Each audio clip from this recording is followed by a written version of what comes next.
All right, folks. Welcome to Don't Be Ridiculous podcast. I think it's episode 32. I think 32. All right. 32. 32. Half the teams in the NCAA tournament. 32. Um, Actually, there's 68 now, so I got that wrong.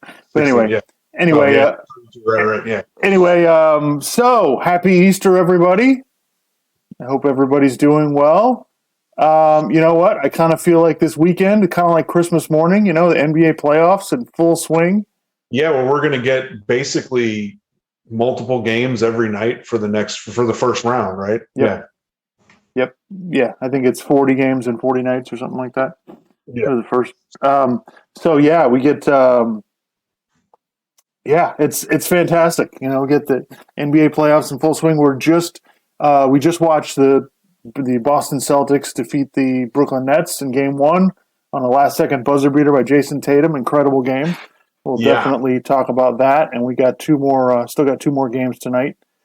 But first we wanted to get to this crazy story involving the Miami Dolphins, which has kind of come to a head this week. Ben Volen of the Boston Globe has kind of been the. Yeah, I think we had heard about this before, but I think people were kind of like, "Was this real or what?" And then Ben Volen put out that story, and. Yeah. So apparently, Tom Brady, who is going to be the quarterback for the Tampa Bay Buccaneers next season. When we should say Ben Volen, I mean, obviously he's got sources with the Patriots, but before the Patriots, he worked for not for the Dolphins, but he covered the Dolphins down in South. I actually met him one time. Yeah, he's from here, right? Yeah, I think so. Yeah. So Tom Brady apparently there was apparently a deal already worked out that Tom Brady was going to come to there was a deal. Okay, I don't know. Okay. Yeah, this is what I've heard is that it was worked out that Tom Brady had worked it out with the owner, Stephen Ross of the Dolphins, that he was going to come to the Dolphins to be the president and possibly play for them. The idea was that the primary thing was he wanted to become the president of the team and get an ownership stake, but that could have been put off for a while if he wanted to play, if they could have worked something out with Tampa Bay to get Tom Brady to be able to play in Miami. So just for your information, so Brady still has 1 year under contract with Tampa. So if he's going to play for another team, Tampa would have to get some kind of compensation in order to do that. So apparently this was worked out, and then Tom Brady worked out. You mean worked out with Brady and the Dolphins, or worked out with Brady, the Dolphins, and Tampa, or no? The playing part was up in the air. The part that was going to be worked out was Tom Brady was going to be the president of the Dolphins, be their top executive, and try to get an ownership stake. So apparently that was worked out, which is part of the reason why there was that period of time between Tom Brady announced his retirement and then, because he was trying to work that stuff out. Now, Tom Brady announced his retirement the same day that it came out that Brian Flores had a lawsuit against the Miami Dolphins. Yeah. So the story is that deal was in place, and there also is that Tom Brady was going to get Sean Payton, the former coach of the New Orleans Saints, to be the coach of the Dolphins. But that didn't work out because of the Flores lawsuit against the Dolphins. Apparently, that's what put the nix on the whole deal. Is that they're just like, all right, well, we can't do it because of this lawsuit. And then shortly after that, Tom Brady announces, I'm coming back to Tampa. Right. So the reason, okay. So there's a lot of. He may have actually retired then. Like, say that deal went through, and then he would have been the team president and maybe not played anymore. Well, and when Ben Volen was on the Dan Le Batard show, he was saying that maybe Brady takes next year off and comes back and then plays the year after that. I don't know I don't know how I buy into that. I don't know that I totally believe that, but that's what he said. Yeah. So, you have to believe the guy that's reporting on all this, And of course, as we know, as longtime Dolphins fans, leave it to them to have something happen to screw up something that might be good, Right. So, yeah, that's kind of the first place I wanted to go, as Dolphin fans, it just makes me say, why can't the Dolphins ever get anything right? Yeah, I mean, and second of all, having Sean Payton as the coach, I mean, right. That would have been really good. I think the Sean Payton part of it to me seems a little bit more sketchy than the rest of it. Okay. That seems like that would have been kind of a difficult situation. That was apparently the plan. I don't know that really would have happened, but yeah. So it's amazing. The Dolphins they've got their coach or their former coach saying that the organization's racist and that the owner was trying to pay him to lose. Meanwhile, Tom Brady wants to come here to be an executive on the team, and we can't figure that out either because the Dolphins are such a mess that, of course, there's a coach suing them, and so they can't do any of these things that they want to do.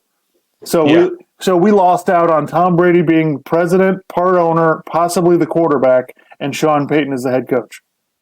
Yeah. So, that makes you feel real good about being a Dolphins fans in 2022. Yeah, that makes us feel fantastic. And Tua's your quarterback, and the Dolphins gave up 5 first-round picks to get a receiver who's 28 years old and is probably going to decline and probably not going to be as productive with Tua as his quarterback. Okay. So it's all tough to take, but it's all kind of par for the course. Right, par for the course. This is how it works. When you support this team, this is what you have to deal with, and So it's awfully frustrating. I think that if it not for the Brian Flores lawsuit, this would have been a much bigger story. Yeah. And I think it might have dragged on a little bit. But that was also part of the thing is that Tom Brady was over in England watching a Manchester United game because the Glazer family also is part owner of the Manchester United soccer team. So he was over there watching the game, and and then a lot of stuff came out. Well, he was trying to work a deal so he could go to San Francisco. I don't know whether that's true. There's nobody reporting that that's true, but there's a bunch of speculation. But no, I don't think anyone ever said that they had sourcing on that or anything. They just were like, "Oh, I think he's going to do this." It's like, yeah. So it was really funny on the Dan Le Batard show. Le Batard's like, how did the Dolphins screw this up? He asked Ben Volen. So how did they screw this up? And Ben says, actually, I don't think the Dolphins did that bad. Most of this wasn't their fault. And Dan Le Batard says, their coach is suing them for being racist, and it's not their fault? Yeah. Whose fault is it? Yeah. So I'm sorry. I'm not trying to be cynical. I'm just being honest. It is the Dolphins' fault, 100%. They figured out how to get here all on their own. There's nobody else to blame, And of course, it's going to seem like I'm hating on my team, but sorry. When it's like your family. When you know them as well as we do, yeah, that's where the conversation goes. So again, Dolphins' incompetence never seems to stop. Yeah, yeah. It's just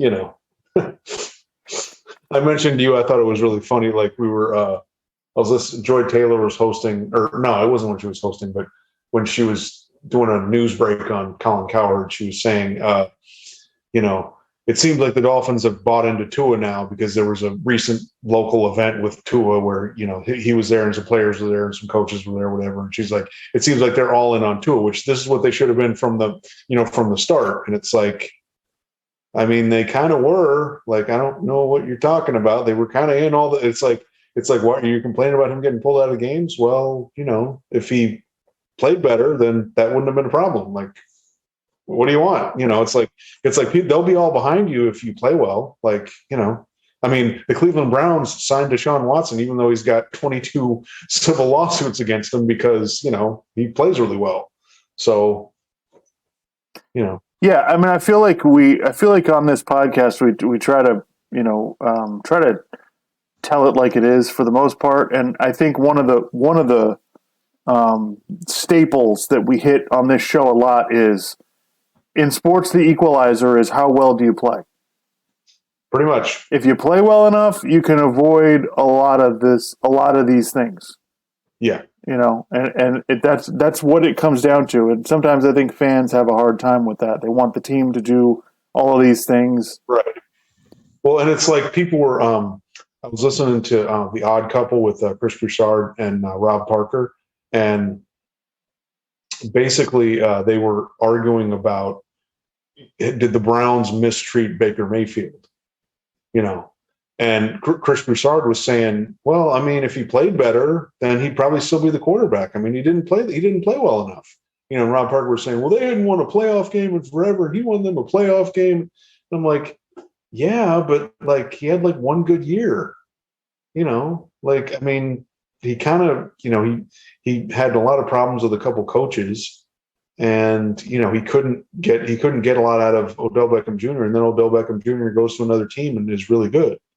So, you know, like if he had played better, I don't think they would have traded for Deshaun Watson. So to act like, oh, they're mistreating him. Well, Deshaun Watson's better than him. What do you want? Like, I mean, Rob Parker was really getting like they were like screaming at each other on their radio show. But I mean, I agree with Broussard. It's like, you know, what did he do? If you do enough to prove that you're, you know, then they're not going to be trading. They're not going to trade you or do whatever else. Like they're not going to trade for somebody else who's better than you. Yeah, that's, you know, the team gets to decide whether they want to sign you to a long-term deal or not. Yeah. You know, and up to now they've chosen, no, we're not going to do that. Well, and also remember, Baker Mayfield had an extension on the table. Right. And it wasn't enough. So he said, oh, no, I'm going to bet on myself. Well, I'm all for betting on yourself, but, you know, sometimes it doesn't work out. So. Right. Right. It's like a huge percentage of small businesses fail because they bet on themselves. I'm going to start my own business. Well, most of them fail. Like, I don't know what to tell you. It's just kind of the way it is. Some of them work out, but you know, not everybody can be Kirk Cousins where you bet on yourself and then you end up getting all that guaranteed money. Right, which I'm sure Minnesota wouldn't have any problem getting off of that contract anyway. so you look, man, if you don't do well, every America, you know, in America, we can relate to this. If you don't do well enough at your job, you get replaced. Pretty much. I mean, everybody could be a bad day or a bad week away from being kicked out the door. Is it wrong? I mean, I don't know whether it's wrong, but it is what it is. Yeah. So, all right. So we could spend all day on that, but what I wanted to talk about first, you know, NBA playoffs before we get, you know, into the thick of it. I wanted to talk about the play-in games this week because I had some, you know, from watching, I had a couple of things that I saw that were pretty. So first of all, Anthony Edwards for Minnesota. My goodness. I mean, this guy, like in the play-in game against the Clippers, he was fantastic. He scored 36 points in the game one yesterday for Minnesota. Like, if you haven't seen this kid play, I mean, my takeaway from that was, you know, that, man, Minnesota got it right with the number one pick. This guy's, you know, 6'4", 6'5". He's built like a linebacker. He's a, you know, ridiculous physical specimen. When you watch him play against Ja Morant, it's like Anthony Edwards is like Ja Morant athletic ability, but much bigger. Okay. You know, much bigger, much thicker guy, much sturdier, which is just like, wow. And he already shoots the ball pretty well. He's 20 years old. He's got this really nice jump shot where he kind of shoots it kind of off his forehead. And so it's really high up, so it's really hard to block. Okay. And he's pretty good with it. You know, the other thing is, you know, I mean, I feel bad the Clippers didn't have Paul George, but I don't think it really mattered. I don't think they were going anywhere anyway. Yeah. You know, even though Colin Cowherd was convinced they were going to go to the Western Conference Finals. Yeah, well, we'll get to that's insanity. But so that was pretty cool. I think it's really cool the Pelicans actually made the playoffs. Yeah. It's really, you know, the Pelicans are one of those teams that are kind of like, yeah, but if they had, you know, and it's like they have CJ McCollum and Brandon Ingram, but if Zion could play at all, I mean, they'd have a really it's a nice team. How is he not in shape? You're asking me. I don't know. Maybe him and Baker Mayfield are on the same plan. I don't know. I don't get it. I just don't. I'm confused about that going on. And the other thing is, you know, so Minnesota's kind of an up and coming team now. That being said, I think Minnesota's pretty dumb and pretty young. Like if you watch that game, Karl Anthony Towns just basically imploded in the play-in game. He was just fouling people left and right, going crazy on the refs. It was just like, what are you guys doing? And it looked like the Clippers were going to beat him. And then Minnesota, turned it on in the fourth quarter and just kind of out-athleted them, and managed to beat them. But, yeah, I think Minnesota and Cleveland, exciting young teams. Cleveland lost to Atlanta, but I really like some of their guys. Darius Garland is really good. Evan Mobley's a rookie. He's that guy looks like he'll be something. So, yeah, that was really fun to watch. So I think as far as having talent, the NBA is just loaded. There's talent all over the place on every team. And I think like on Inside the NBA, I think Barkley said it really well. He was like, Minnesota is really talented. They're really dumb. Like they make a lot of mistakes, but they are really talented. So they figure that out at all. Look out. So, and they took a lot of criticism for the Minnesota won that playing game, which put them in the playoffs. I don't think they've been in the playoffs. Well, they were in the playoffs in 2018 when they had Jimmy Butler, but before that, I don't think they were in the playoffs since 2005 or something like that. And they haven't done. I mean, the only time they did something in the playoffs was when Garnett was there. They went to the Western Conference Finals one time. Right. So it was, they won that. Yeah. Well, I was listening to. We were talking about this. So I was listening to. What is it? You, Me, and the Three, or what is it? That JJ Redick podcast? Old Man and the Three. Yeah. So he was talking about that, and he was talking about how people were criticizing that they celebrated too much. And he was talking about the Timberwolves. He's talking about, well, they haven't done much in the playoffs, and then Karl Anthony Towns, he had a bunch of family members die from COVID-19. Flip Saunders died a few years ago. The former coach of the Timberwolves. Yeah, former coach. D'Angelo Russell had been.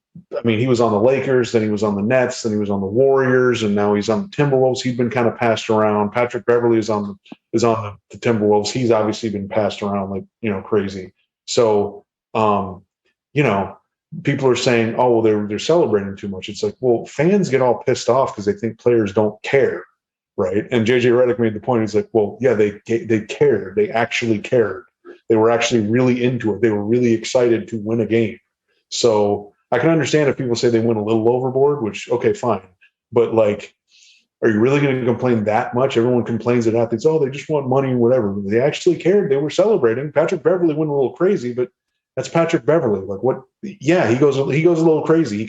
He has to kind of push it up to the edge or over the edge just to stay in the NBA because he's not a really talented player. And so, like, yeah, I understand people criticizing it, but by the same token, if you're telling me you're complaining that athletes care too much, like, I mean, come on. Yeah, I mean, my first thought, watching it live was, okay, this is, after a few minutes, I'm like, okay, this is a little bit much, but you have to remember Minnesota, in general, the entire state has not been successful with any of their teams.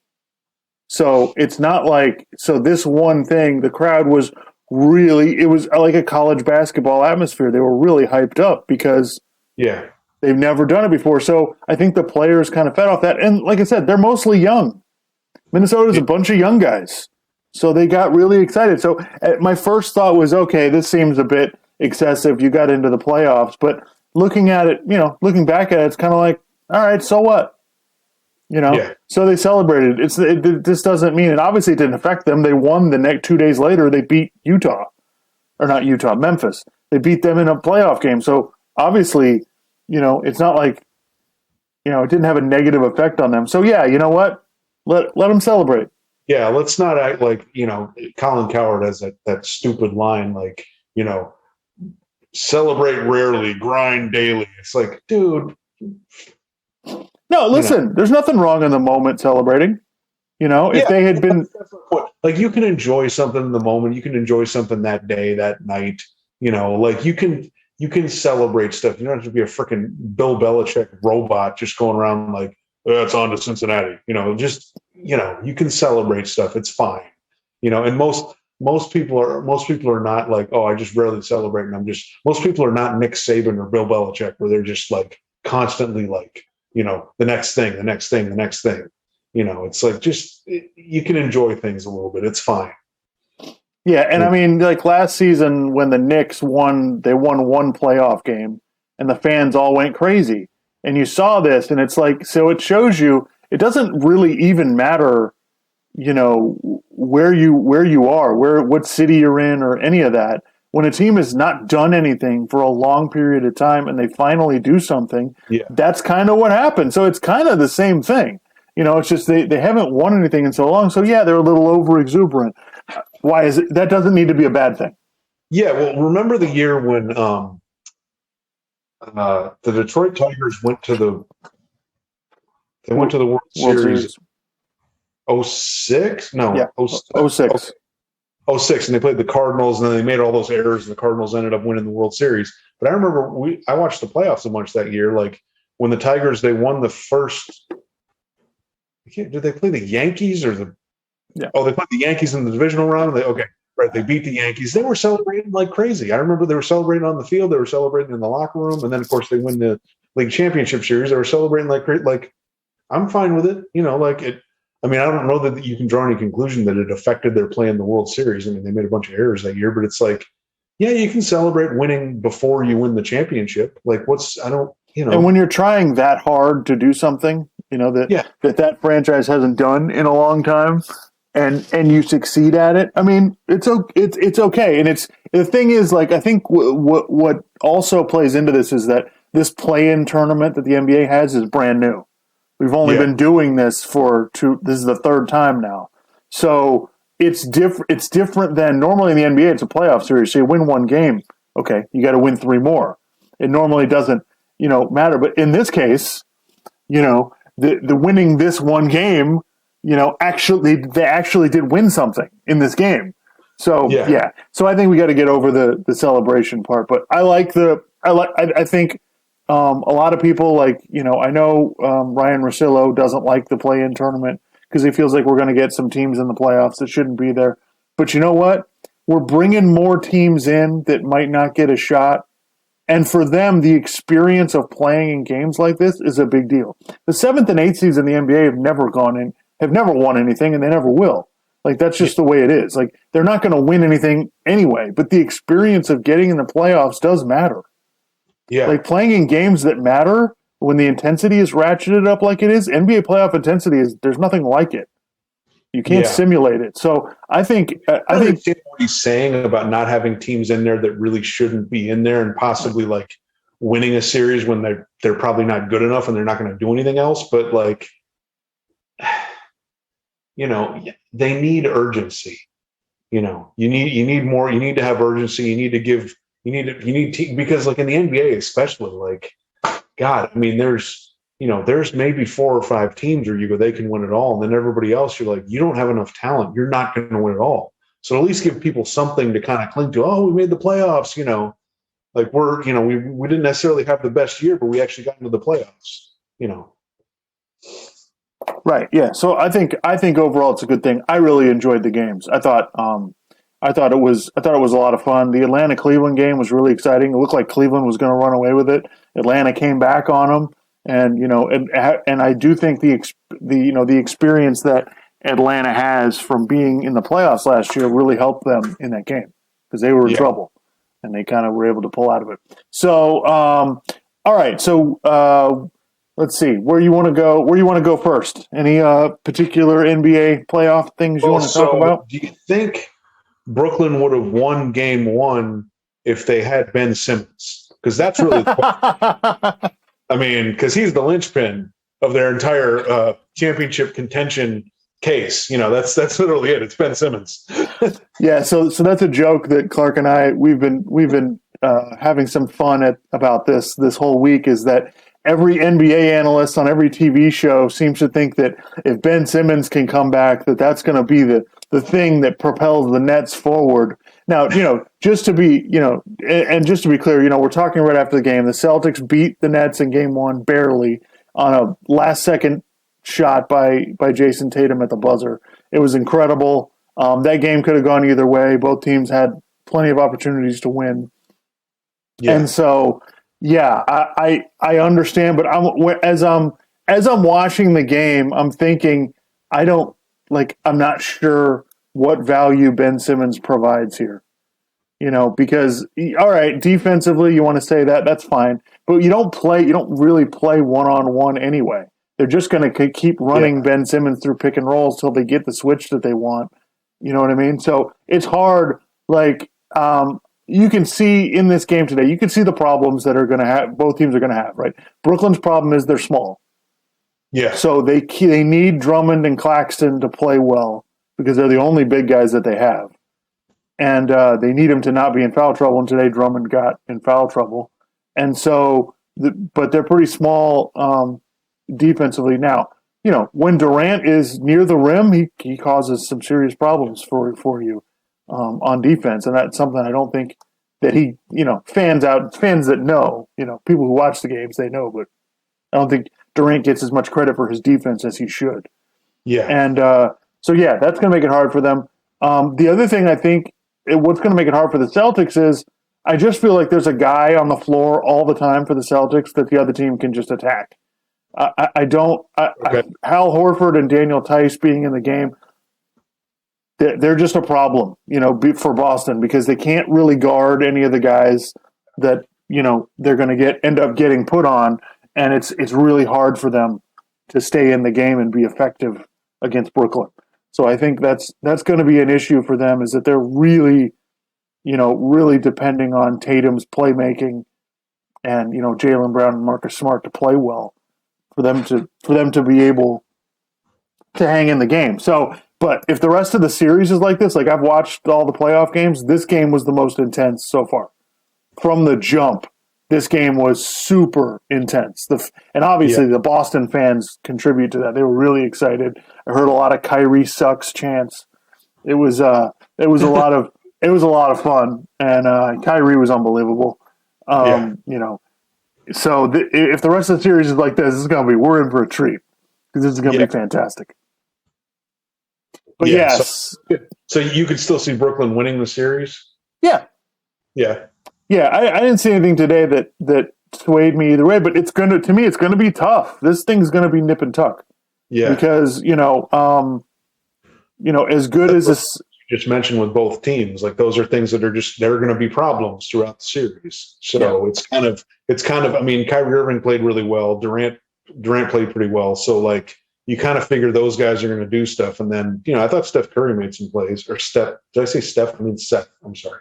Seth Curry made some plays. Yeah, Seth Curry was good. Dragic was good. I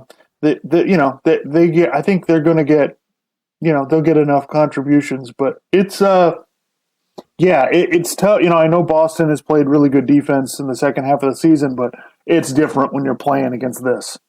There's not a whole lot you can do. They did a really good job of trying to deny Durant the ball and keep him off of his spots, but it's just. There's not much you can do. If Durant gets the ball moving towards the basket, there's nothing you can do. I would say that Boston has an advantage just because they've basically been playing together the whole year. So any of their instincts on defense, that they have good instincts on defense. Whereas, Brooklyn's going to have to kind of, figure stuff out, I guess, over the course of the series. So that edge kind of goes to Boston, but Brooklyn could still win the series, Because, they were doing a good job denying Durant, but, it's Durant and Kyrie are going to do what they're going to do. Like, you're just – like I'm watching some of the highlights with Kyrie, and it's just like, what are you supposed to do? He can move around, he can spin around, whatever. He'll find a way to get a shot off. Yeah, Durant is not as, fleet of foot as Kyrie is, so he's a little easier to try to contain. But Kyrie, he can just go anywhere he wants on the floor, and there's not really a whole lot you can do. So but Boston does have an advantage in that they're bigger, at almost every position. They're bigger. This boils into I want to talk about this Brooklyn Nets series, Boston series as a whole, because the things that I was hearing from the sports media and on TV have not made any sense to me. So the argument that Brooklyn can't possibly get this done. Like they haven't been together long enough, and they, they're not going to be able to, Well, I think that's sort of fair because we kind of both are don't necessarily think they could get all the way to the finals or win the championship, because it just seems like over a series or two, it's going to be like, I don't know how much further you guys can go. Yeah, I think everybody's got an agenda on this. People were either in on Brooklyn from the beginning, or they hate them because of the Vax thing, and they don't want Kyrie and Durant to succeed and all of that. So it's the one series that's totally colored with everybody's previous perceptions of what should happen. And so Right. I just think it's ridiculous to sit there and say, well, they can't, on either side, that either one of these teams is not going to be able to do it, or they're going to destroy the other one. Like today's game to me is an example. Like, this is going to be a battle. This is going to be 6 or 7 games. It could go either way, and I stick with the point I've said. I think Brooklyn could win one series, sure. I just don't think they can win multiple series like this. I just think it's going to be really, really hard to do, because this is a lot. Durant and Kyrie are going to have to play, and there's 3 days between game 1 and game 2 and game 2 and game 3. After that, it's every other day. So we'll see how this goes. We'll see when we get to game 6 or 7. Is Boston just a fresher team? Yeah. Well, the thing you got to remember is, and people they do this every freaking year. It's like, guys, people tend to play differently at home than they do on the road. So, people could be like, well, Brooklyn's got to win the next game. Well, not necessarily. I mean, you think Boston's going to keep playing the same way they did even in game 2 plus game 3 and 4 in Brooklyn? Like, that tends to happen where it's like you win at home and people are like, oh, like, slow down. It doesn't necessarily mean that one team's going to just dominate it. Like, if Boston were to win game 2, but, I think they're going to win game 3. I mean, yeah, game 3 becomes a must win for Brooklyn if they get down 2-0, but, like, slow down. People get a little nuts about, these teams, they won 2 games at home. Like, Yeah, it's kind of the history of the NBA playoffs. Yeah, I think, and so we were talking about this yesterday. I think that we need to remember the regular season is completely different than the playoffs. Okay, like everyone's telling me about Boston's defense and how amazing it is. I'm watching this game, and I mean, like, yeah, it's great. You play as good a defense as you want. First of all, some of this stuff you can't stop. Number one, and number two, they're nowhere near they're not incredible on defense. They're good. They're solid. But, like I said, we look better on defense in the regular season because, I mean, look, in the regular, if you just bring it most nights, and defense, you're kind of committed and you're helping each other out and stuff, your defense can look really good in the regular season because it's really tough to bring it every night in the NBA. It's just, especially on like a back-to-back or something, or you got minor little injuries and somebody's sitting out a game or two here or there. But yeah, if you kind of bring it, your defense can be pretty good in the regular season. That doesn't necessarily mean it's going to be what you need in the playoffs. And by the way, like, good defense in the playoffs to me is just about getting those stops at the end of a quarter, at the end of a half, at the end of a game. It's not about you got to be committed the whole game or whatever. It's like, do you have the guys that can step in and make a critical stop somewhere? Maybe Boston does. I don't know, but it's different than the regular season. Yeah, and listen, Boston has Robert Williams out, and maybe that probably matters because he was basically the center that was playing in those high pressure situations. So I'm sure that helped. I'm sure that would help. But yeah, the argument that either one of these teams is just going to walk on the other one is just ridiculous. This thing is going to be really tough. So so we'll see. But so brings me into something, that I wanted to talk to you about. So Bill Simmons, all right. I'm getting on my soapbox right now. Okay. Everybody take a deep breath and prepare for me to spout some wisdom at you. So Bill Simmons, the author of the Book of Basketball, fantastic book about basketball. He's the lead content guy for The Ringer. He's had a fantastic career. I love his content, all of those things. Okay. But he's a Boston homer. Let's face it. I think he's been trying to keep it under wraps and trying to pretend that he's not. lightly trying to pretend that he's not just completely in the bag for the Celtics and all the Boston teams to begin with. And so, I feel like in the past year I've been seeing this trend with him, and I need to call you out, Bill Simmons, for this. So, number one, first of all, going back to before last NFL season started, okay, he picked the Patriots to go to the Super Bowl with a rookie quarterback. They just drafted a quarterback. He's picking them to go to the Super Bowl before the playoff. So he had the whole 17-game regular season. Before the playoffs, he picked the Patriots to go to the Super Bowl. Like, okay, stop trying to tell me you're not a homer. Give me a break. There's nobody in their right mind who was going, the Patriots are going all the way. Well, and remember, he was saying before the season and during the season, well, who has Bill Belichick owned for, his whole time in New England? He's owned the Bills, right? And then the Bills, I'm trying to think back to a time when I've seen one team dominate another, the way the Bills beat the Patriots in the playoffs. Maybe Dan Marino's last game when the Jaguars beat the living shit out of the Dolphins. They scored every single time they got the ball. Yeah. No punts. They scored every freaking time. Yeah, it's not even like, it's not a bad take. No, it's a bad take. It wasn't even close. It wasn't like, it's a few things. No, it wasn't even a competition. It was a slaughter. So it was absolutely ridiculous. Okay, and then second of all, he's picking the Celtics to go to the finals after Robert Williams gets hurt. Yeah. And it's just, okay, your team has one reliable scorer. Yeah. Like one.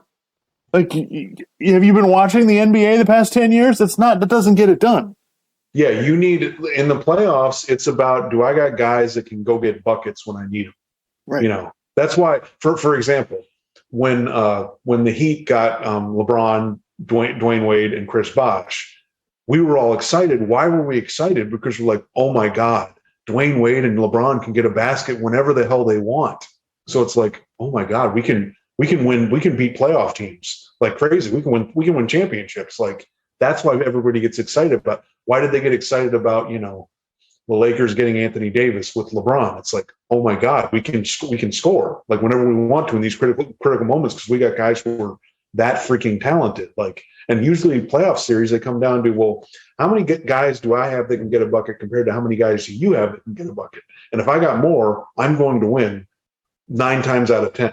There are exceptions every now and then, but those are rare, and those are usually something weird's happening. Like there's an injury, or like there's some sort of turmoil on the team or something, or the coach sucks. Like there's something weird going on. Usually it's, if I got more guys than you, I win. Yeah, if Kevin Durant and Kyrie Irving are the best 2 players in this series, Brooklyn's going to win.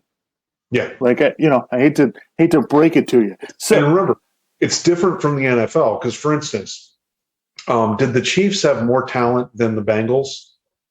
Yeah. Yeah. Who won the game? Well, the Bengals won for a variety of reasons. Various things happen in the AFC Championship game. And that tends to happen in the NFL because it's football and it's so physical and there's so many different things that are going on. Basketball is not that way. There's 5 guys on each team. So one guy can affect the outcome way more than in football. So. Yeah, especially in today's game where you can't stop anybody.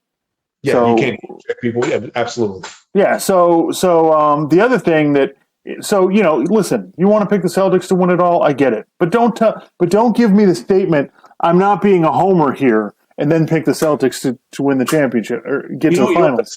It's like, look, with cable news shows, it's like, look, if you're left leaning or right leaning, fine, just say that. I don't have a problem with you having a bias. Just say what it is. I don't want to, Right? Yeah. Listen, you're in the bag for the Celtics. It's fine. But the other thing is, I feel like Bill Simmons has got a lot of like stupid complaints that the rest of us, everyone else, can understand. So he's been arguing this for the past month. Okay, so every year the NBA picks the All NBA team. So three teams, right? So it's basically the best 15 players in the NBA. Okay. I don't think there's anybody on the planet who would not agree that LeBron is not one of the best 15 players in the league. Yeah. I think it's a given. I don't think there's much of a, there's no argument to be had there. But he didn't want to put LeBron on the 3rd team, which, I think that's insulting enough. He didn't want to put LeBron on the All-NBA third team because his team was really bad. And is that what you do with it? It's not the most valuable player award. That's not what you do with that. Exactly. So this is my argument. Like, look, LeBron's one of the best players in the league. It's an individual award. It's not who's on the best team or whatever. And his argument is, well, winning matters. Well, of course winning matters. No one's saying that winning doesn't matter. But you also can't punish players because their front office or whatever, they don't have good enough players on their team. I don't care if LeBron basically put a gun to their head and made them trade for Russell Westbrook. The way he played this season, he's one of the best 15 players in the league, and there's no argument. Yeah. And so at the end of the day, Bill Simmons did put him on his third team, and he's like, I really don't feel good about it, though. It's not really right, whatever. And Ryan Russillo was going, what are you talking about? Like, it's fine. You say who you would put above him? Or who you would put in instead of LeBron? Well, there was nobody because it was hard when you get to the third team on forwards. Yeah. Like the only choices were basically like Pascal Siakam or Zach LaVine, one of those guys. And I'm sorry, they're not as good as LeBron on any day. No. So it was just kind of. So I just feel like he's making this point as if, oh well, I care about winning. You're just being stupid, And it's like this year with the MVP, like between Giannis, Embiid, and Jokic. There's no, their records were so close together. There's really no argument that, oh, well, he made his team better, whatever, which is, it's a nebulous argument at best. I mean, you can look at the win-loss record, but, and again, nobody's voting for LeBron for MVP. It's not a team. It's this award is not, or All-NBA is not based on team success. So anyway, so those are a few things. Like, listen. I don't have a problem with anything Bill Simmons does. I think he does a really, really good job, and he's really interesting when we're talking about basketball. But, Bill, you got to do better than this. Don't be whining, okay, about the way things are, and stop trying to pretend that you're not completely in the bag for the Celtics. There's no point in sitting there saying, oh, the Celtics are the best team in the league. Come on, man. Yeah. And by the way, we're Miami Heat fans, and we have doubts that they're going to be able to make it even to the Eastern Conference Finals, much less the finals, much less win the championship this year. Yeah. All right. So let's talk about the Heat then. Okay.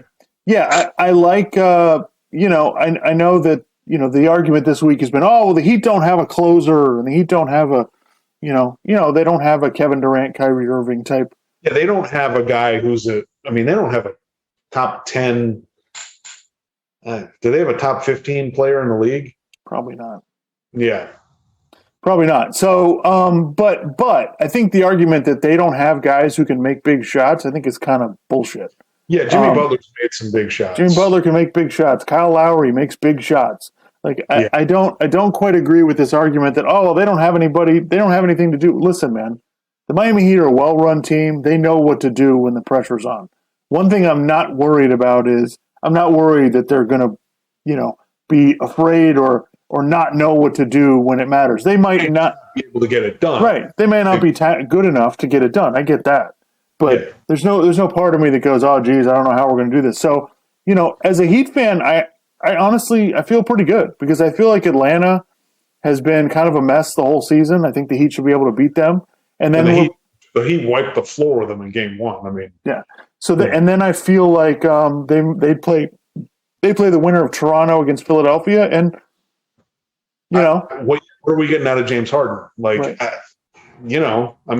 I like their chances. I mean, I think Philadelphia could still win that series, but I wouldn't be surprised if Miami won. Like, right. I could see them getting out of that. Yeah, I think we kind of know more when we actually watch a couple games in the series, and you kind of see how things match up and what the problems are, on both sides. But right, yeah, but I don't feel like, oh my God, they have no chance. Right. I don't feel like there's very many teams in the Eastern Conference where there's no chance. I don't. I feel like they have a shot, and So yeah, I just wanted to go through some playoff questions, and then we'll look at a couple of the series, and we'll just give some thoughts real quick. So You think anybody's going to beat Phoenix?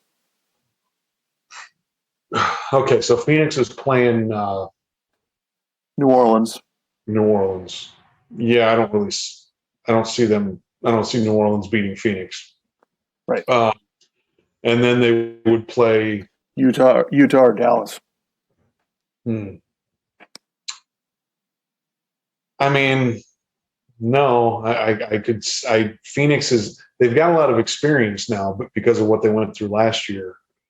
And Dallas it's Luka. And by the way, Luka's got to get out of the first round first, and he couldn't even play in game one. So I don't know, without him, they're not winning that series, And then if they were playing Utah, I mean, Utah's got, they've got Donovan Mitchell, who's obviously their most athletic player on the team. He's their best player on the team. And then they got shooters, and they got, they're not a really, really highly athletic team. And I just don't think they're going to be able to deal with all the different guys that Phoenix has, and like, if you compare DeAndre Ayton to Rudy Gobert, like DeAndre Ayton can move better. He can get out and cover more ground. So that's kind of an advantage there. I mean, although I will say Rudy Gobert can kind of change what you're trying to do if you try to drive the lane against him. But as the Clippers, proved last year, there's obviously a lot of problems having him out there for big points in the game. So yeah, your best weapon against playing Phoenix is trying to play small. And the fact that Utah plays Gobert a lot allows Ayton to just guard him, and he doesn't have to worry about, So it creates a problem. I think Phoenix is clearly the best team in the West. I expect them to get to the finals. I think they could probably win both the first two series in 5 games each. And I think Golden State, Steph Curry looked pretty decent yesterday, came back. So I think Golden State should have their full complement of players. I think they could give them the most trouble. But I also think that Golden State's small compared to Phoenix. Like Golden State's got Draymond and Kevon Looney. They're big guys. Like that's the best they've got. So I'm not sure that's going to be a little bit of an issue for them. Yeah, I mean, against them, he's usually able to play pretty well. So that becomes a big advantage. Yeah. Then again, DeAndre Ayton is not their primary focus of the Phoenix Suns, so they won't take as much advantage of that as they could. But I do think Phoenix has enough wings to guard Golden State, and that's what you have to have if you're going to play them. You got to have a bunch of wings that can guard multiple guys that can switch and all that stuff. So yeah, no, I think Phoenix is going to end up in the finals. I think maybe somebody can beat them when they get there, but they're going to be awfully tough to beat. Yeah, I think I really like Golden State's roster. I think their young guys are really good, and they'll help them. But it's a lot to ask everybody on their team to be able to deliver like that. And, I think for them probably like maybe the best case scenario is get out of the first round and either win the second round series or just have a long series. And that way those young guys have got, 12 games of, playoff experience now. So, and then Klay Thompson has another off season to try to get back to closer to what he was before these 2 injuries, and then maybe if James Wiseman would ever be healthy, or you can make a free agent move and you get a big guy. Yeah, that was the other thing I thought watching Minnesota was that Minnesota got the number 1 pick right, taking Anthony Edwards, and Golden State should have taken LaMelo Ball. He would be awesome on this team. With all these guys, he can get the ball to, and he really has no problem giving it up and passing the ball. So I feel like that's a bit of a miss. Now, Jordan Poole is a home run. That guy looks like he's going to be he plays like Steph Curry. Like it's that guy's incredible. So yeah, let's see. Next question. Do you trust Milwaukee? And this goes back to last season when because you and I have talked about this. I feel like the story that's now being told is not really accurate as far as the Milwaukee Bucks go. Okay, they won the championship. Okay, like they deserved it. They played better. Giannis played. He was amazing in the finals. He was amazing in that close. He was amazing. I mean, after game one, he was amazing for the next 5 games. I mean, he was awesome. Yeah. So I give him all the credit. And Chris Middleton made a bunch of shots throughout the playoffs. Like, I'm going to give him tons of credit for that. And Drew Holiday played defense throughout the playoffs, and then he showed up offensively just enough. Yeah. So throughout last year's playoffs, we're going, okay, Milwaukee, like, okay, Giannis is giving you 30 and 10 every game. Like, mark it down. It's done. Yep. This is what he's going to give you. You don't have to worry about it. The question for Milwaukee was always, are they going to get clutch play from their other two guys when they need it? And it came down to Game 7 against Brooklyn, and Drew Holiday finally made some plays on offense. Now, on defense, he was spectacular the whole time. No complaints there. But offensively, when they needed it, were they going to get it? And then, against Atlanta, when Giannis got injured, Middleton delivered. He had awesome games, and then in the finals, they're down 2-0. And basically the finals came down to a handful of plays in game 4, 5, and 6. Yeah.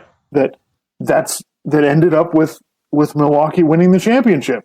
So the question is, do you trust them now? Are they beyond the threshold, or do you still have concerns? I mean, yeah, I still have concerns. I mean, I don't know. I had concerns about the Miami Heat when they had LeBron and Dwayne Wade and everybody, like in year 2 and 3, and especially in year 4 when they lost to the Spurs. Milwaukee's, they're a good team with a all-time great player. Giannis is an all-time great. He's unbelievable. Okay. And he basically and talking about players giving a shit, he cares. Every game he goes out there on offense and defense and just gets after it the whole game. So, right, he's an all-time great. But the other players are, Middleton proved something last year, but it's still, he's not one of the top 5 players in the league or something. So, yeah, Nick Wright's saying, oh, they're going to blow through the Eastern Conference and they're not going to get pushed to a 6th game. And I'm like, I don't know about that. I mean, depending on who they play, if they had to play Philadelphia, and Philadelphia was kind of clicking, I think you could give them a 6-game series, So yeah, defensively, I think Milwaukee, they can really put the screws on. I think that's kind of their calling card. They can make it tough on people, and if they're gonna repeat or get to the finals again, that's really why. It's their defense plus Giannis, dominating people the way he does. Yep. So they're not beyond the threshold of me trusting. They didn't win last year like the 2001 Lakers. Okay. They didn't just blow through everybody. I mean, it was a struggle, like it is for most champions to win. It's a struggle. You make a few plays here and there throughout, the 4 series that you have to play, and then you win the championship. It's not, it's not like most teams just blow through everything. Yeah. But so it's just kind of I think everybody's forgotten, Milwaukee's playing in the Eastern Conference Finals in game 4, and we're sitting there going, are they going to do that? Are they going to lose now? What are they do? We were questioning it the whole way, and they won the championship. Everybody's like, forget about that. It's and listen, I don't disagree with it. If you put a gun to my head, would I pick Milwaukee out of the East? Yes, I would. But it's not an overwhelming amount of trust that I have that they're going to do that. Who knows? So it's one of the fun things about these playoffs is you don't. Well, the other thing that concerns me about Milwaukee is, and we were talking about this last year, Budenholzer doesn't really. They kind of play the way they play, and that's it. You were talking about this last year. It's they just play the way they play, and then it's well, they lost that one game. It's all right, well, just play harder in the next game. That's kind of what they do. So it's it's not something that inspires oh, they're just going to blow through everybody. No, they could win. Yeah, they didn't really adjust, throughout the playoffs. Trae Young puts 40 points on them in game 1. They never adjust to the pick and roll. They keep playing it the same way. And Nick Wright last year was ripping Budenholzer all the time. They win the championship, and he doesn't talk about it anymore. I'm just okay, all that stuff just went away, really? Yeah, and so that it's is Giannis better now? And listen, you could make the argument, okay, he's a little bit better. I feel his back to the basket stuff, and especially in the finals, he just became determined. Okay, just give me the ball in the post. I'm going to deal with this. And he started, doing the turnaround jumper and the jump hook in the lane, and he did a few more of those things. Okay, if you want to tell me, okay, he's a little bit better at that, great. Yeah. But I don't think I don't feel like Giannis is really any different than he was a couple years ago. Like, he's won multiple MVPs. I don't know that, like, again, great, like you said, great all-time player. But is he better because they won the championship? I would disagree. I don't think. I mean, if he turns into a really, really solid jump shooter, like, okay, that would make him significantly better. But are we really saying that he's that now? Like, I don't. Right. I think feel like he kind of maybe toward the end of the finals, he just maybe shot jumpers a little bit less, like shot threes a little bit less, and just decided I'm just going to go to the basket. Which is what he should do. Right, yeah. I mean, if you told me, all right, he made an adjustment and this is what he decided to do, because in that last game of the finals, that's what he was doing. Give me the ball, I'm going to get close to the basket, and they're not going to be able to stop me. And they couldn't stop him. Yep. And that's kind of what we were all saying. So do you think, is James Harden going to show up? Obviously you don't know, but what are your thoughts? What are your thoughts on that? Well, I mean, he said he didn't feel any pressure on him at all. So, he's just, I just go out there and play, which maybe that's what I guess, I don't know. What are you going to say? Yeah, just to lead off, I mean, James Harden played in the first game against Toronto, played well. He didn't have an amazing scoring game, but he had 14 assists and he scored 22 points, and, Tyrese Maxey was going off. So Harden did the right thing and got the ball to him. And honestly, I think that's all Philly needs Harden to do. I don't think he needs to score 30 points a game and just be ridiculous for them to win. I think, on this team, all he has to do is just make the right play. Just play like he did when he was with Brooklyn in the playoffs last year. Just distribute the ball. Make sure, if your shot's there, take it. And if not, pass the ball on to the next guy and set guys up. And he did a really good job of setting up Tobias Harris, setting up Maxey, setting up Embiid. So I think, and that was one of the things going in that I thought was interesting. Like, there was a little bit of buzz, from Zach Lowe and some other people that, maybe Toronto's got a shot in this series. And Philadelphia just stepped on them yesterday. So I kind of think it's another thing that we go back to. Boy, the regular season is different than the playoffs, isn't it?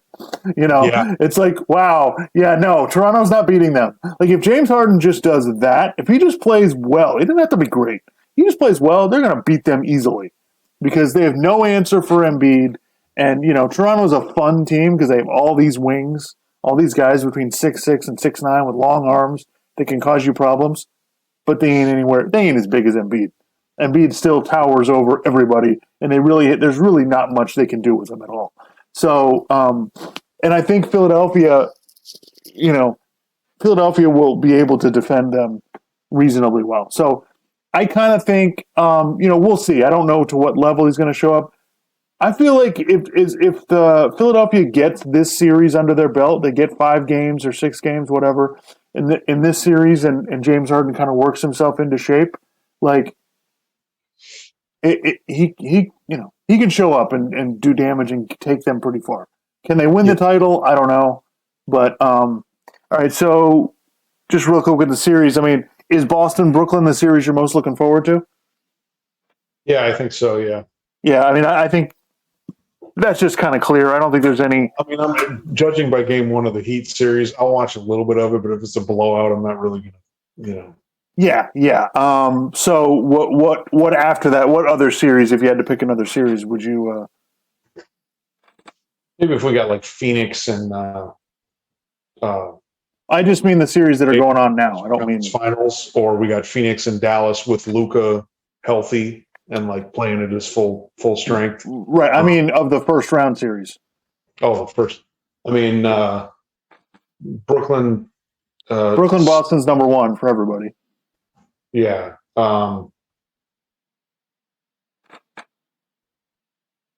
mean, maybe, I'll kind of flip into some of the other series just to see, like, get a sense of how these teams are playing. I think Minnesota, Memphis is going to be really fun because of all the talent on the floor. All the guys are young.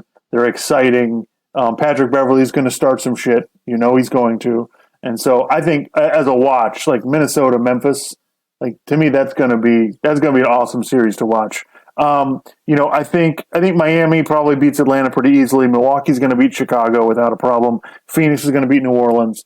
I do want to watch Golden State Denver a little bit, even though it looks to me like Golden State just has too much firepower for them.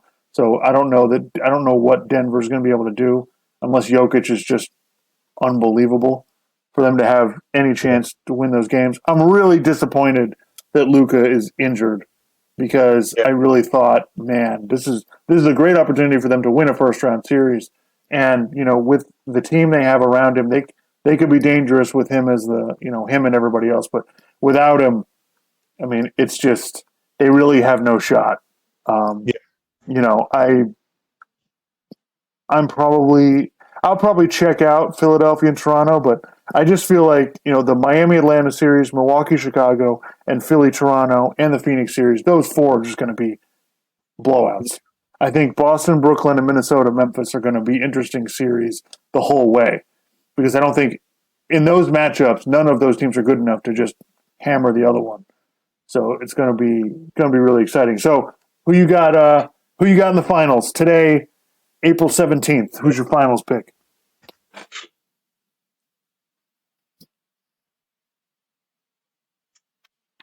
I'm going to go with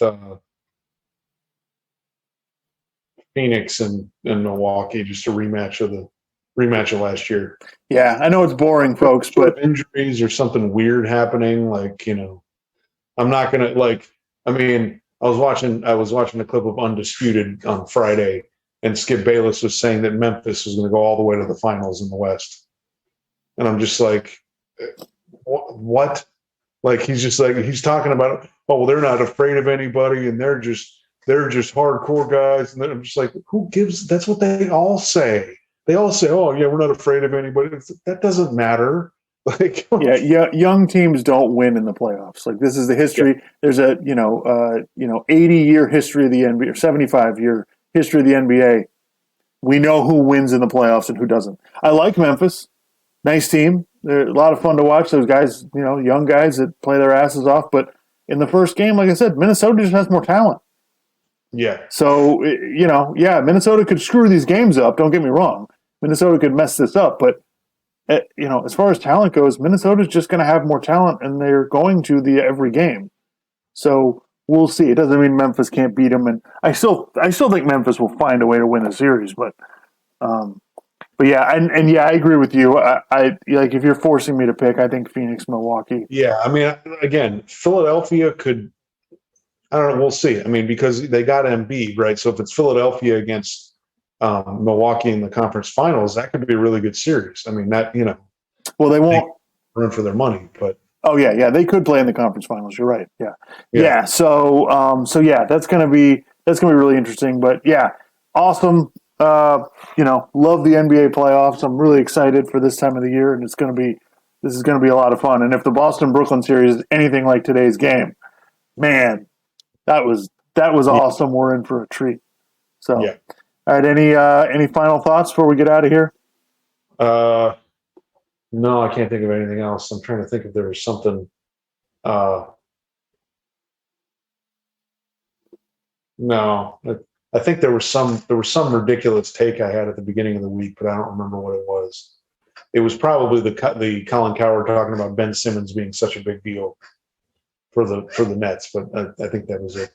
Yeah, I like Ben Simmons. I don't know how you could possibly try to imagine that what you're going to get. I don't understand. It's like, do you guys remember what we watched last year in the playoffs? Like, I don't understand. Do you just totally forgetting that? Like, yeah, I think it's going to be really hard, especially now, to just step in to one of these things at playoff intensity. It's really hard to do. I think we need to give a little bit more credit to it. The other thing is that Steven Jackson was on Cowherd, and he was saying this the other day that it's different. Like working out is completely different than being in basketball shape. There's no substitute for playing in NBA games. You can't simulate that. There's no preparation for that. So I think he's going to get out there and be lost. And in playoff games, you can't screw around. Yeah. It's not like, this isn't like, oh, go get some minutes. This is the playoffs, man. You go out there, you go through a stretch where you're minus 10 in 5 minutes or something. It could end up losing you the game because they're going to have to keep Durant and Kyrie out there a lot. So I just don't know how you could trust that. I don't know how you could trust that guy. So yeah. Also, I just again, it's talking about players caring. Like if you want the poster child for players obviously not giving a shit, it's probably Ben Simmons. It's true. Yeah, where everybody's mad at Kyrie. And, it's like, and I understand. For good reason. Right. But, it's justified, but it's like, at least Kyrie, Kyrie goes out there and right. When you tell him you can play, like he goes out there and plays. Like, I'm not convinced Ben Simmons is going to do that. All right, folks. Thanks for being with us.